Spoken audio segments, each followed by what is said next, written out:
Molin, votre personnage, est insaisissable. L'ambiguïté est-elle la chose la plus agréable à jouer quand on est comédien ? Charles Berling, ce qui m'a tout de suite séduit dans Les Siffleurs, c'est que je sentais que Nathalie Marchak, la réalisatrice, ne voulait pas le traiter de façon binaire, mais avec des nuances, car je crois beaucoup aux zones grises qui provoquent les catastrophes. Et il y a des choses en Molin qui lui font dénier la réalité. Vourski, que vous campiez dans l'île aux 30 cercueils, était encore plus sombre.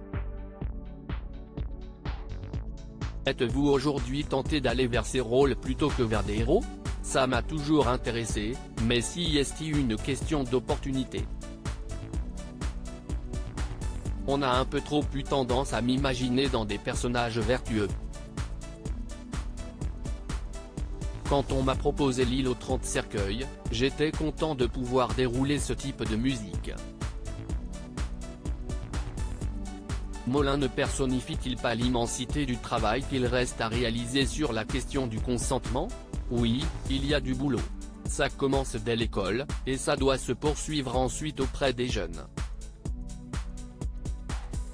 Pour moi, la première chose à accomplir, c'est déjà d'arrêter d'éduquer les garçons comme des petits rois.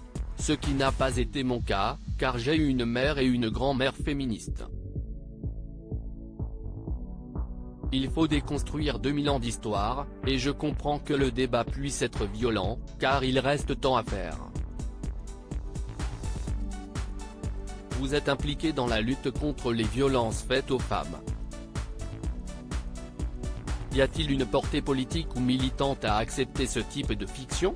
Pour moi qui fais beaucoup de théâtre et qui tourne peu, c'est effectivement très important que les thèmes abordés me touchent.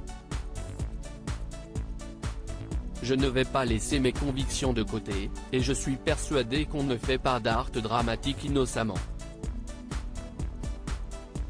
Pouvez-vous dire un mot de Flo, le biopic sur Florence Artaud, dans lequel vous figurez cet automne ? C'est la trajectoire d'une sportive extraordinaire, que j'ai eu la chance de connaître. Il faut voir d'où Florence Artaud venait et jusqu'où elle est allée, malgré le machisme ambiant. Et je suis, là encore, dirigé par Géraldine Danon, dont c'est le premier long métrage mais qui m'a saisi par sa maturité.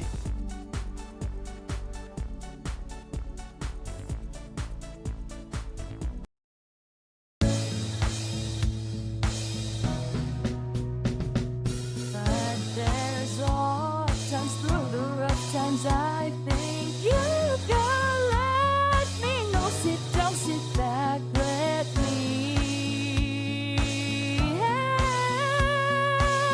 you out.